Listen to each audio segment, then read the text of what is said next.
बिस्मिल्लाहिर्रहमानिर्रहीम। अस्सलाम वालेकुम डियर स्टूडेंट्स। अपने लास्ट लेक्चर के अंदर हम लोगों ने देखा कि पैकेज वगैरह जो कमांड्स के थ्रू किस तरह से इंस्टॉल किए जाते हैं। अब आप लोग यहाँ पे देख सकते हैं कि हमने ऑलरेडी स्टार्टर फाइल्स के अंदर फोल्डर्स के अंदर सैस का फोल्डर हमारे पास मौजूद है।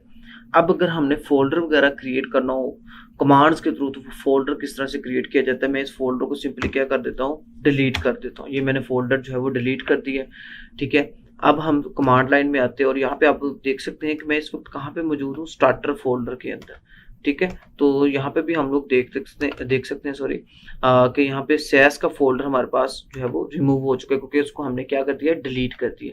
अगर वो फोल्डर क्रिएट करना हो तो फोल्डर किस तरह से क्रिएट किया जाता है, सिंपल आप लोगों ने कमांड रन करनी है। यहाँ पे मेक, इसको कहते हैं make, DIR, directory, make directory. इसका मतलब है कि हम लोग फोल्डर बनाना चाह रहे हैं। लिनक्स के अंदर या CMD वगैरह में हम लोग क्या कहते हैं, इसको मेक डायरेक्टरी, फोल्डर को कहते हैं डायरेक्टरी। और मेक का मतलब बना रहे हैं, हम लोग एक नया फोल्डर बना रहे हैं और उस आगे उस फोल्डर का क्या लिख देना, आपने नेम लिख देना है। जैसे कि मैंने इस फोल्डर का क्या नाम लिख दिया है, सैस।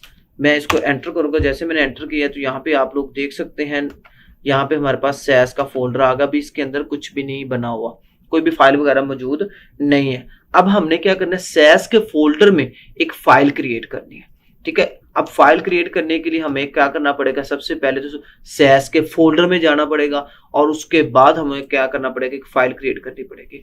तो सबसे पहले हम लोग क्या करेंगे, हम लोग लिखेंगे CD स्टार्टर के अंदर। तो हम पहले स्टार्टर के अंदर एक और फोल्डर है हमारे पास सैस का, अब हमने उसके अंदर जाना। तो आगे फोल्डर का नेम लिख देंगे, एंटर करूंगा तो अब आप देख सकते हैं कि मैं स्टार्टर के फोल्डर में मौजूद सैस के फोल्डर में आ चुका हूं। इस वक्त मैं सैस के फोल्डर में हूं।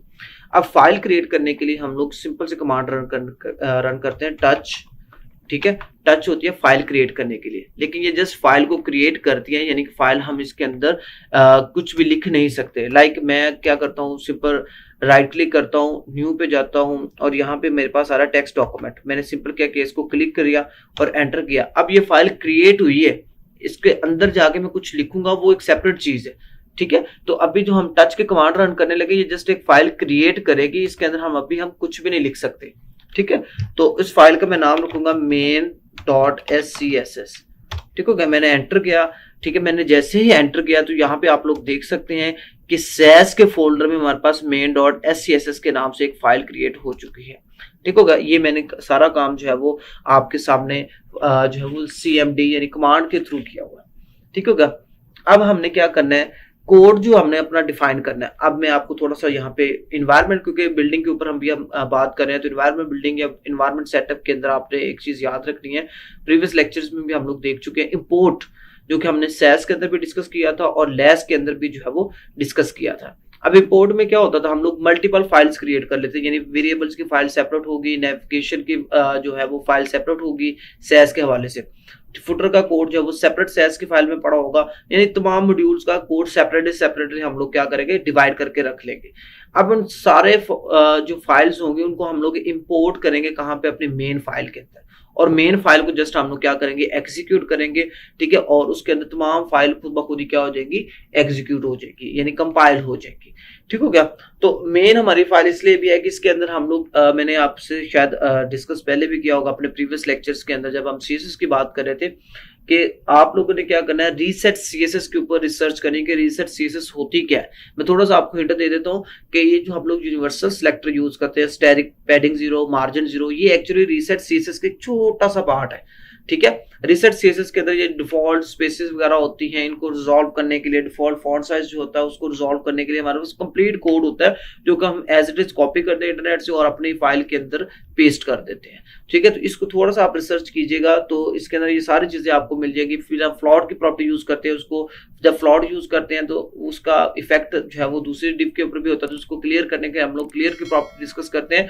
ये सारी चीजें जो है वो आपको रीसेट CSS के अंदर फुल पैकेज के तौर पर मिल जाती है इंटरनेट से। आप कहीं से भी इसको सर्च करके, इंटरनेट से, गूगल से, ठीक है, कोई स्पेसिफिक लिंक नहीं, डिफरेंट आपको इसके अंदर जो है वो ब्लॉग्स मिल जाएंगे, वो आपने सिंपल कॉपी करके अपनी कोई भी फाइल जब स्टार्ट करनी है तो उसके अंदर आपने पेस्ट कर देना है। लेकिन इस प्रोजेक्ट के अंदर नहीं, इस प्रोजेक्ट में मैं आपको साथ साथ जो है वो इंशाल्लाह गाइड करता जाऊंगा। अच्छा जी, अब हमने क्या करना है, मेन फाइल के अंदर आके थोड़ा सा कोड हम लोग लिखते हैं, और कोड लिखने के बाद जो है हम लोग देखते हैं कि इसके अंदर हम लोगों ने किस तरह से जो है वो वर्क करना है। ठीक है, सबसे पहले मैं क्या करता हूँ, सैस यूज कर रहा हूँ तो मैं एक वेरिएबल क्रिएट करूंगा कलर प्राइमरी, और उसके अंदर सपोज मैंने रेड कलर या मैंने क्रिम्सन कलर जो है वो स्टोर करवा दिया। ठीक हो गया। उसके बाद मैं क्या करता हूँ, यहाँ पे रीसेट सीएसएस का छोटा सा पार्ट यूज करता हूँ, पैडिंग 0 और मार्जिन 0, सॉरी। ठीक हो गया। उसके बाद हम लोगों ने क्या करना है, बॉडी के अंदर हम लोगों को क्या करते हैं, ये बैकग्राउंड कलर यानी पूरी बॉडी पे क्रिम्सन कलर हमारे पास जो है वो शो। तो मैं क्या लिखूंगा, बैकग्राउंड कलर, और इसके लिए हम लोगों ने जो अभी सॉरी वेरिएबल क्रिएट किया था वो हम लोगों ने यहाँ पे कॉल कर लिया। ठीक है, अब हमने क्या करना है, सैस की फाइल को क्या करना है, कंपाइल करना है। तो सैस की फाइल को कंपाइल करने के लिए हम लोग क्या करेंगे, एक कमांड रन करेंगे। कमांड हमने रन करनी है npm रन कंपाइल, और किसको कंपाइल करना, हमने सैस को कंपाइल करना है। ठीक है, स्पेलिंग वगैरह देख लीजिएगा, इनकेस अगर स्पेलिंग मिस्टेक हुई तो ये कमांड है वो सक्सेसफुली एग्जीक्यूट नहीं होगी। मैं जैसे ही रन करूंगा यहाँ पे हमारे पास एक एरर आएगा, वो एरर मैं आपको बताता हूँ कि क्या आएगा, बाद में हम उसको रिजॉल्व करते हैं। यहाँ पे आप लोग देख सकते हैं npm error missing script compile colon sass. वो कहता है स्क्रिप्ट के अंदर कंपाइल सैस है ही नहीं है, तो आप किसको कंपाइल करने की कोशिश कर रहे हैं, स्क्रिप्ट कौन सा, वो मैं आपको डिफाइन करता हूँ। आप लोगों ने क्या करना है, स्क्रिप्ट यहाँ पे आना है package.json के फाइल में, ये स्क्रिप्ट लिखा हुआ है जिसके अंदर कंपाइल सैस का तो जिक्र ही नहीं हुआ। तो package.json की फाइल में है ना, यहाँ पे आके आपने इस लाइन को क्या करना है, थोड़ा सा एडिट करना है। एडिट क्या करना है, सबसे पहले स्क्रिप्ट के अंदर हम लोगों ने डिफाइन करना है कंपाइल कॉलन सैस। ठीक हो गया। उसके बाद ये इको वगैरह हम लोगों ने यहाँ से क्या करना है, सिंपली इसको रिमूव कर देना है यहाँ तक। ये जो है हमारे पास कोटेशन मार्क है, ये रहने देना आपने। अब इसके अंदर आपने लिखना है कंपाइल किसको करना है, नोड सैस के मॉड्यूल को कंपाइल करना है, और उसके बाद हम लोगों ने जाना सैस के फोल्डर में और main.scss की फाइल को पिक करना है, और इसका जो आउटपुट आना चाहिए वो CSS के फोल्डर में आना चाहिए, और जो आउटपुट होगा उसके लिए फाइल कौन सी क्रिएट होगी, main.css की फाइल। ठीक है, स्क्रिप्ट के अंदर हमने सिंपल क्या कर दिया, ये कमांड रन की कंपाइल सैस का मॉड्यूल ऐड कर दिया। ठीक है, उसके बाद हम लोगों ने कहा कि सैस के फोल्डर में जाए और वहां पे एक फाइल पड़ी हुई है main.scss, ये एज अ इनपुट पिक करेगा और इसका आउटपुट क्रिएट करेगा CSS के फोल्डर में main.css के नाम से। इसको हमने सिंपल सेव करना है। सेव करने के बाद अगर आप अपर एरो की प्रेस करेंगे तो उसके अंदर प्रीवियसली जितनी भी आपने कमांड एग्जीक्यूट की हैं वो सारी की सारी कमांड पहले से सेव होंगे। ठीक है, मैं इसको जो है अपर की मैंने प्रेस की है, तो मेरे पास जो भी लेटेस्ट कमांड मैंने रन की थी npm रन कंपाइल सैस, ठीक है, तो ये कमांड मेरे पास जो है वो आ गई। मैं इसको एंटर करूंगा, मैं जैसे ही एंटर करूंगा अब आप देख सकते हैं कि हमारे पास फाइल जो है वो सक्सेसफुली एग्जीक्यूट हो चुकी है। ठीक है, यहाँ पे आप लोग देख सकते हैं कि उसने रेंडर करके सेव कहाँ पे किया है, .css की फाइल में, यानी main.css के अंदर। ठीक है, वो कह रहा है रोड CSS टू डेस्कटॉप के ऊपर स्टार्टर का फोल्डर, उसमें CSS का फोल्डर और main.css के अंदर। तो यहाँ पे भी हम लोग देख सकते हैं कि CSS के फोल्डर में जो है हमारे पास main.css की फाइल एग्जीक्यूट हो चुकी है, और यहाँ पे हमारे पास बैकग्राउंड कलर क्रिम्सन शो हो रहा है। इस फाइल को जो है वो आप लोग डिलीट कर दें, इसकी जरूरत ही नहीं है हमें। ठीक हो गया। अब हमने क्या करना है, लाइव सर्वर पे जाते हैं, लाइव सर्वर पे जाके चेक करते हैं कि ये फाइल हमारे पास एग्जीक्यूट हुई है या नहीं हुई है।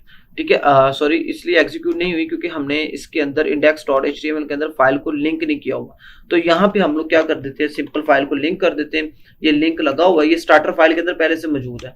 हम लोगों ने क्या करना है, यहाँ पे सिंपल क्या लिखना है, main.css। सेव किया, सेव करने के बाद यहाँ पे हम लोग देखते हैं, अभी आप देख सकते हैं कि बैकग्राउंड यानी बॉडी के ऊपर हम लोगों ने क्या किया है, अभी जस्ट एक बैकग्राउंड कलर जो है वो डिफाइन किया और वो सक्सेसफुली जो है हमारे पास शो हो रहा है। ठीक हो गया। इसके साथ साथ हम लोगों ने क्या करना है, अगर लाइव सर्वर भी इंस्टॉल करना है तो आपने सिंपल रन करना है npm इंस्टॉल। चलिए मैं नेक्स्ट वीडियो के अंदर आपको बताता हूँ, उसके साथ एक और कमांड मैं आपको बताऊंगा जो कि लास्ट कमांड होगी इन्वायरमेंट सेटअप के ऊपर। ठीक हो गया, अपना ख्याल रखिएगा, तब तक लिए अल्लाह हाफिज़।